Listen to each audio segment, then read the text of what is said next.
I was in front of a mirror in my bathroom and all of my teeth started falling out, and that scared me. Good morning, guys. I am Nessa Barrett, and today we are waking up with Elle. I usually start off with journaling. I jot down all of my struggles that I go through during the day. I wrote down 8:30, which is the time that I woke up, and then it says dream recap. I'm just gonna write down just random details that I remember. It was like my house in the dream, but wasn't my house in real life, if that makes sense. Like in the dream, like it was my house. And it was in a bathroom I've never seen before. My face kind of started to become like a little like distorted, and then I had like an aching pain in my mouth, and then all of my teeth started falling out into the sink. Actually, I'm just gonna Google what this means real quick because it is really creeping me out. I mean, like, this is just so weird. Like, I'm just typing teeth falling out, meaning in a dream. Ooh. Signs of personal growth is one, meaning maybe that's probably what it is. I hope so. A secret wish to be nurtured is one. That's kind of crazy. Looking at loss and personal growth. That's cool. Renewed strength and self-esteem and rebirth are all positive reasons and meanings behind losing teeth in dream. And for negative, feeling insecure, making costly compromises, unwilling to make a choice, concerns with self-image, and fear regarding the male genitalia. I know that's totally not my reason. I totally am going to dive deeper into this whole dream meaning thing later today, but for right now, I actually have studio today and a few meetings. I'm going to get out of bed and do my skincare and all that jazz in my bathroom. So now we are in my bathroom. I already brushed my teeth. I'm going to start off with my skincare. Every morning I start off with Ultra Gentle Daily Cleanser by Neutrogena, and then at night I use Panoxyl, if anyone was wondering.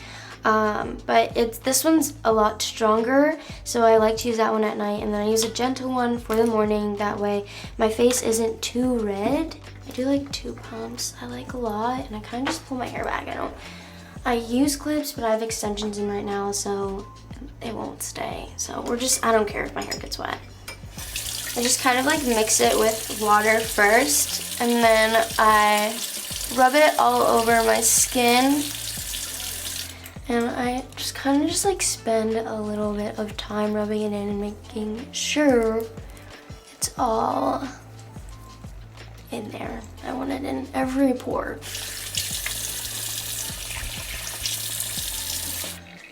I usually have face towels, but we ran out, so. This is Rose Deep Hydration Facial Toner, and I just put it on like a cotton pad, and I put it all over my face. Now I'm just gonna add a facial moisturizer from Pond's. I'm pretty sure that's how I pronounce it. And it's just really light. I'll just like put some of that on to like prep my skin for my makeup as well. I also have to put moisturizer on my eye area because my eyelids get so sensitive and dry. I didn't notice until I started actually wearing eyeshadow. That's basically all that I do for my skincare in the morning. For makeup, I usually do the same look every day. This foundation, I don't know what brand it is, but my makeup artist gave it to me last time, and it's like a perfect match for my skin. So I just wet my beauty blender. It's clean. There's some foundation on it that's old, but it just stains it, but I clean it every time after I use it. So we're sanitary, don't worry. And I kind of just put it on my hand, like a few pumps, and then I go in with this. Just like dab it all over my face. And then before I blend it in, which I think is like kind of weird, but I feel like it's helped me so much, I like spray my face with setting spray. and then I go in and blend it out. I just feel like it helps blend everything. I like how I do my makeup more than how like any makeup artist really does it. Just because I feel like I know my face and like my skin better and like how I want to look more than anyone else does. I also do the same makeup look for my shoots. If it's photo shoots, I think I also might be starting to do my music videos. Honestly, it might be a control issue because I'm a control freak. This is Too Faced the Milk Chocolate Bronzer. I use it to contour my face. I've gotten it since I was in middle school. It just smells like chocolate and it tastes like chocolate. Don't ask me how I know how it tastes. I'm literally putting like hot cocoa on my face. That's really what it feels like and smells like. So that's nice. I just like put it everywhere that I feel like I need it. If I go in like my cheek area and then I go up on my forehead in the corners, I feel like it kind of just adds a little bit of like life back to my face after I just made it like all one color with my foundation. I save this for later because I'm gonna contour my nose with it, but I usually take this NARS organ. What? I just realized that's the name of it. So this is like the first palette that I have found like my perfect shade in blush in. I like it like a really deep color. So I kind of just mix like the last two and I go heavy on the blush too. I just go heavy on everything. I feel like I'm very extra. I like to like mimic that like, sun-kissed vibe, even though I haven't been out in the sun in like a year. And I go my forehead and my chin, which is like super weird, but it works, I promise. I grab my contour brush for my nose and I go back with the milk chocolate bronzer and I just like contour my nose in a way that makes it look smaller.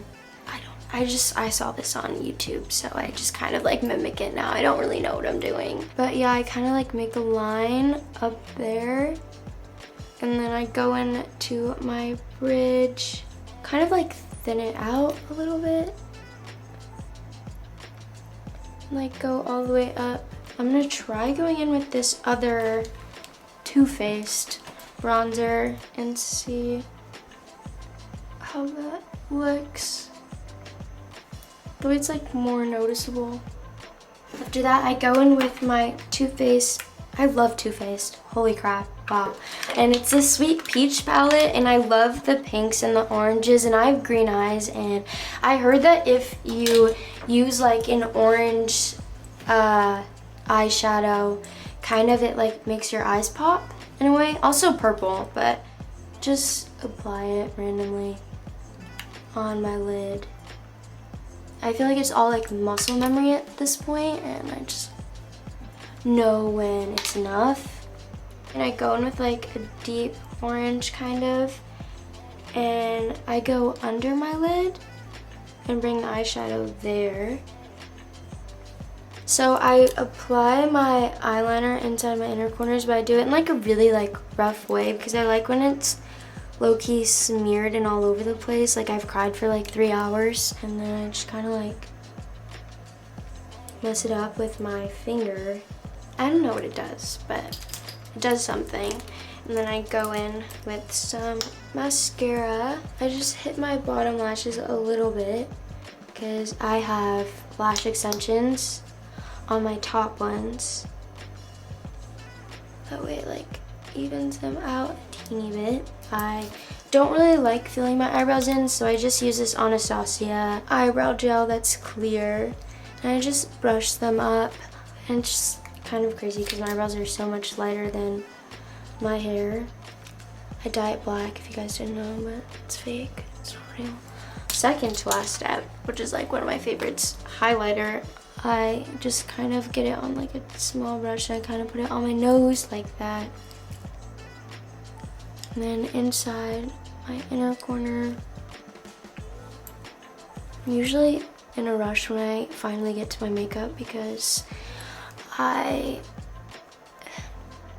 even though I try to get up at 8:30 every morning, it doesn't really work. I do love lining my lips, maybe overlining them a little bit, which is kind of weird because everyone tells me that I got way too much filler in them. But I don't know, I like the plump look. I did it in such a messy way.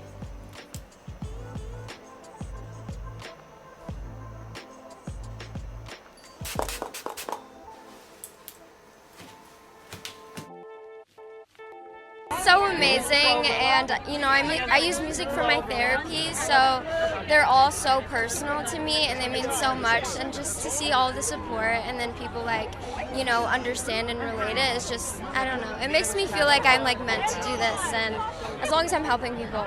You definitely are, and it shows. So I know that you've been putting out new music. Could we expect an album soon? Yes. Album is coming very soon. I have a new single coming out September 9th.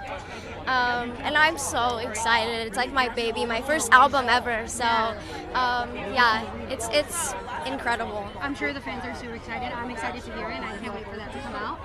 So, you know, the VMAs are iconic, right? I think of iconic VMA moments. Is there anything that comes to mind when you think of the VMAs? You know, this is just unreal to me because I've always like, when I was like so small, I would like sit on the couch when I was younger and just like watch the VMAs and like admire every single person that was there. And I think everyone that's here tonight just looks so incredible and they're amazing. And so I just like seeing everyone. Yeah, that's amazing. So if you had like one like album on repeat right now, what album is that? Or maybe it's like a track that you're just like obsessed with. I love Diet Mountain Dew right now by Lana Del Rey. I can't stop playing it. It's like my theme song currently. That's an amazing theme song to have. That's amazing. I love Lana. Yeah, and Lana, she's supposed to be coming out with new music, so hopefully. I need you to show the camera your teeth because you came in. I was like, this is the coolest thing ever. I don't know if I can see it. It was meant to be temporary, right? No, yeah, I feel like all like tooth gems are, but I never did like the whole tooth. Right. It looks cool. I love it. Yeah, they won't come off. Hi, I'm Nessa Barrett and you're watching Billboard News.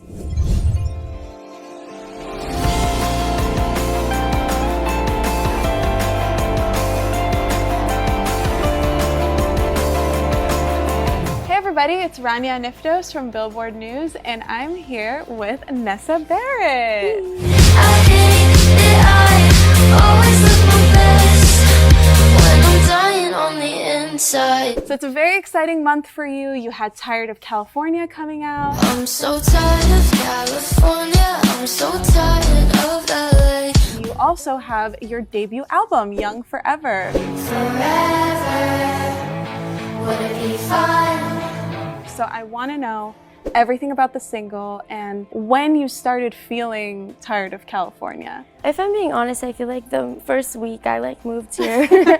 Living in LA and California itself was like a dream of mine since I was little. And when I was 17, I ended up running away and flew cross country to be in LA. And it has given me so many opportunities and I love it so much. But I feel like a lot of people in the industry can kind of relate that we just feel trapped here. I listened to your album and I loved it, and one song that really stuck out to me personally was Talk to Myself. I think it's such an excruciatingly common thing. Like, you would never talk to your best friend the way you talk to yourself. Yeah, exactly. And especially like being in like the public eye, I've dealt with a lot of hate comments and it gets me a little worked up when, you know. Currently going viral on TikTok with Dive First. How does it feel to see people really resonate with your music?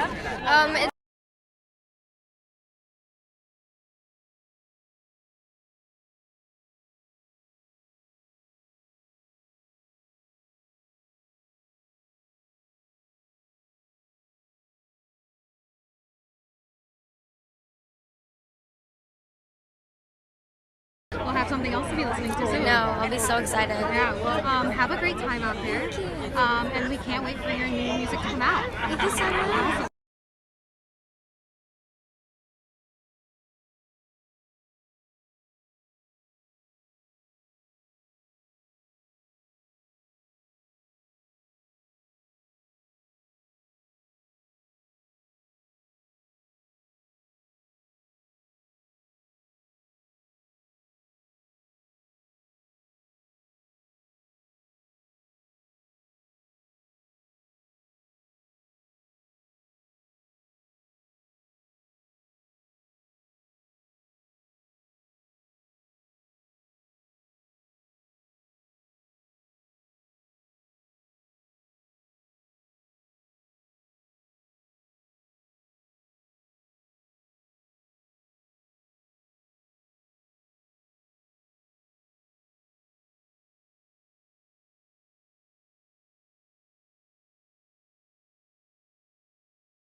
fashion and music, they're both art. They're both ways to express yourself and to show what you're feeling. Style is something that become a newer priority in my life the past few years, only because I was really lost. And I feel like when you're lost and don't really have sort of good sense of identity within yourself, like most people don't, like in their early years of life, I feel like for the longest time I always felt like an outcast.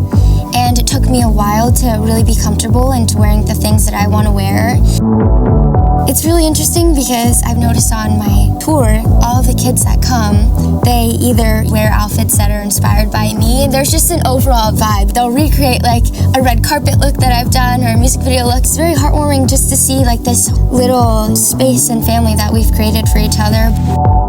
This tour that I'm going on is that the music that I'm playing is music that I've made from all different eras of my life. Fashion-wise, they're all so different, and so when we were designing looks and looking at all the fabric and stuff, I kind of wanted to pick different pieces from each aesthetic that I've done.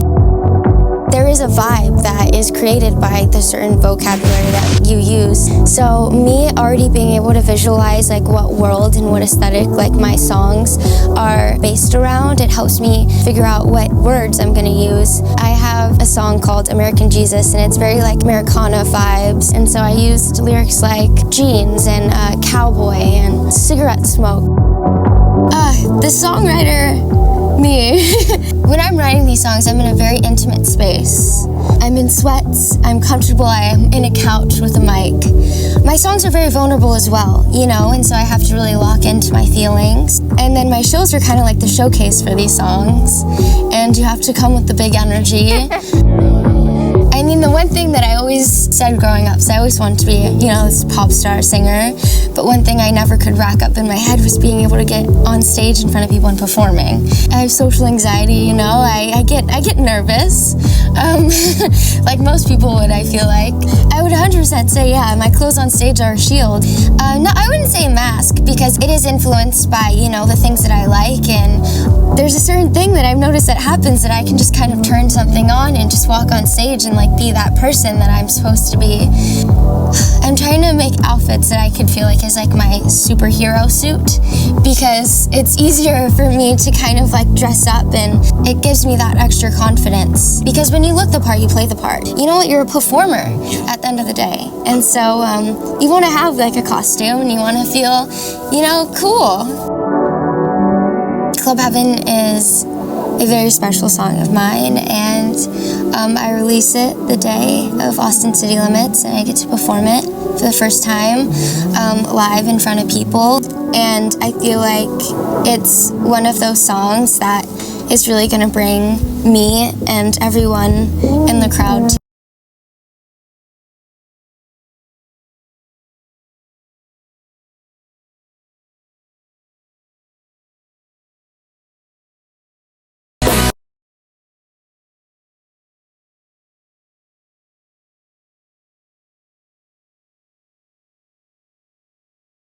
are the two ways that I'm able to express my artistry, and I feel like my music is where I'm able to be open and honest and vulnerable, and my style and my fashion is what gives me the confidence in order to do that. Hi, I'm Nessa Barrett, and I hope that you enjoyed this little journey into my music and my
I see people talk about me in a negative light, but I don't get as worked up as I do when, you know, I'm talking to myself. And that song, honestly, I've struggled with accepting that song. I started, you know, going to therapy and trying to heal. I also hope that this helps anyone out there. While I was in there, I was reminded by all of the things that I have taken for granted, and I just want this to be a reminder to be grateful of the little things that we have.